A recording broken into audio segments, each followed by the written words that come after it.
বিয়ের সিজন চলছে, চারিদিকে সব বিয়ের সানাই, বিয়ের কেনাকাটি, তারপর মানে ভিডিও আসছে, সব মেনু খাওয়া দাওয়া চারিদিকে। তো এর মধ্যে ভিডিওতে গিয়ে দেখলাম যে সেখানে ওর কোনো একটা বন্ধু বিয়ে হয়েছে, তো বিয়ের পর সেই গিফটগুলো খোলা হচ্ছে, সেটা ক্যামেরা অন করে খোলা হচ্ছে এবং অনেক বসে আছে। তো ঠিক আছে, গিফট তো দেখতে অনেকে ভালোবাসেন, আমরাও গিফট দেখতে ভালোবাসি, আমিও পছন্দ করি গিফট দেখা, সেটা যেরামি গিফট হোক না কেন।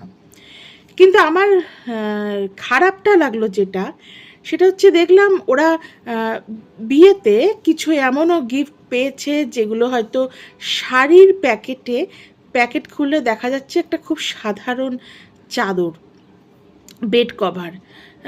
তো সেইগুলো নিয়ে খুব হাসাহাসি করছে যে একটা মানে শাড়ির দোকানের নাম রয়েছে, সেই দোকানে কি করে এরকম চাদর বিক্রি করে বলে এটা নিয়ে খুব হাসাহাসি চলছে। এবং এটা একটা নয়, 2-3টে ভিডিও এটা নিয়ে বানিয়েছে, এবং সব কটাতেই এই রকম মানুষ তো সবাই তো ভালো গিফট দিতে পারে না, যারা দিয়েছে তাদেরকে এরমভাবে মানে হাসাহাসি হচ্ছে, বলা হচ্ছে।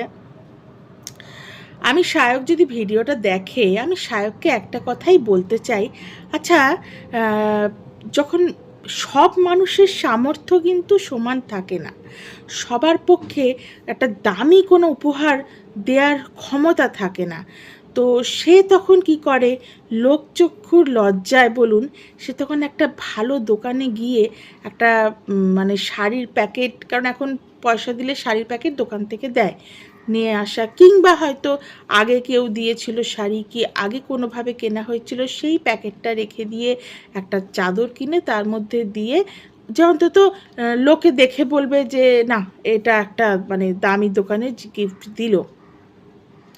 আসল কথা কি জানেন, দেখুন, যখন বিয়েতে কাউকে নেমন্তন্ন করা হয়, আমরা কি সেইটা আশা করি যে সে কি তার উপর বিচার করে, তার উপর ভিত্তিতে তার সঙ্গে অতিথি সেবা করা হবে? নিশ্চয়ই না। আমরা আমাদের মতন করে নেমন্তন্ন করি, যাদের আমরা প্রিয় মানুষ, কাছের মানুষ মনে করি, এরপর তারা তাদের সামর্থ্য অনুযায়ী উপহার দেয়। উপহারটা কিন্তু উপহারটা একটা পেন দিলেও একটা উপহারটা একটা সোনার নেকলেস দিলেও সেটা উপহারকে নিয়ে কিন্তু সে যখন দিচ্ছে তোমাকে, তার মানে তার সেটা আশীর্বাদ, সেটা নিয়ে সবার সামনে ভিউজ কামাবার জন্য তাকে ছোট করাটা মনে হয় উচিত না। তুমি নিজেই বলেছো যে তোমার